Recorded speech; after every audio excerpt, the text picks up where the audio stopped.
We can hear more reports of clashes between the protesters and the security forces.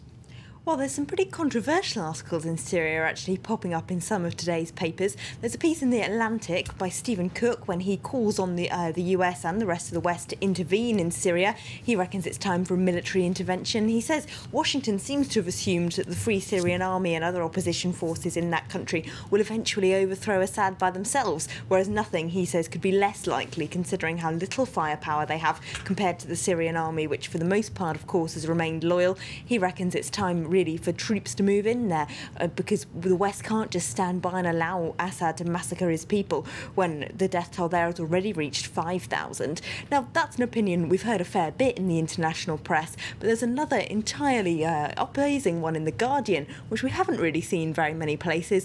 The vast majority of Syrians actually want Assad to stay, and that's the story you're not being told, is the headline there. Now, the Guardian's foreign correspondent there says that quite a reputable poll was carried out by a Qatari-based think tank this weekend, of course after Qatar's emir had called on the Arab League to intervene there, but that nevertheless said that 55% of Syrians want to see Assad stay in power because they're worried about civil war. Now, the Guardian piece says that if you watch most news coverage, you might well be convinced most of the Syrian population was taking to the streets to get rid of him, which couldn't actually be further from the truth. He also reckons that foreign intervention has already begun. He accuses the US of arming and training the Free Syrian soldiers in Turkey, and he actually compares this to what was probably known as the worst example of US intervention abroad in the 20th century, the Reagan administration's training of the Contras in Honduras. So it's quite a controversial comparison he makes there. Yeah, fascinating to see the other side of the coin, isn't it?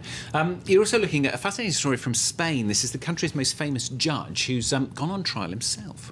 Yes, here he is on the front page of El País, Baltasar Garzón. Now, the paper there is, of course, talking about this trial that he's facing for allegedly ordering illegal phone taps on supposedly corrupt members of the right-wing Partido Popular, which has just come back to power. Now, the paper says this is a total political manipulation, the whole trial, and he's actually being chased after by right-wing politicians who want to get him back because he started investigating in the case of human rights abuses carried out under Franco.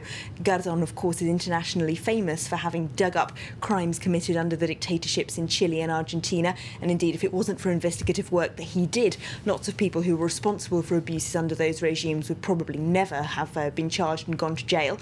But once he started digging around in his own country's past, that's when it just looked like he might have dug too far. Now, the Spanish paper El País, of course, quite left-wing. They back him all the way, and they call this a judicial witch hunt. They say the right-wing Partido Popular is manipulating the courts to try and get back on him, rather. And the fact this case is even taking place shows that his investigation into former Francoists was relevant, it was important, even though he was looking into murders and abuses committed over 40 years ago, because it shows that if they're still powerful enough to manipulate the judiciary in order to take their revenge, then they're too powerful in Spanish society. OK, Elena's also got a good old political crisis for us. This one's in Pakistan. Yeah, there's been rumours there of an imminent coup for some time, and now the local paper Dawn reports that not only might there well be an imminent military coup in Pakistan, but that it might also get widespread popular support. Now, the situation there is that the Prime Minister and, by implication, President Asif Ali Zardari are being accused of treason. That's because their former ambassador to the US apparently wrote a secret memo in which he offered to rein in the US spy agency, the ISI, which, of course, America isn't particularly keen on, in exchange for help controlling their own generals. Now, those generals are an awful lot more powerful in Pakistan at the moment than Zardari's government. Apparently, they're trying desperately to push him out, but as he's very obstinate, totally refusing to resign, the paper says it looks more and more likely there'll be a violent coup there. And The Independent in the UK, they've got some other very worrying news for Pakistan, haven't they? Yes, this is the old conflict between India and Pakistan is now moving into the world of TV cooking shows. The Independent reports that there's a programme being launched in India called Foodistan, in which India and Pakistan's top chefs are going to take each other on to find out who really makes the best curry.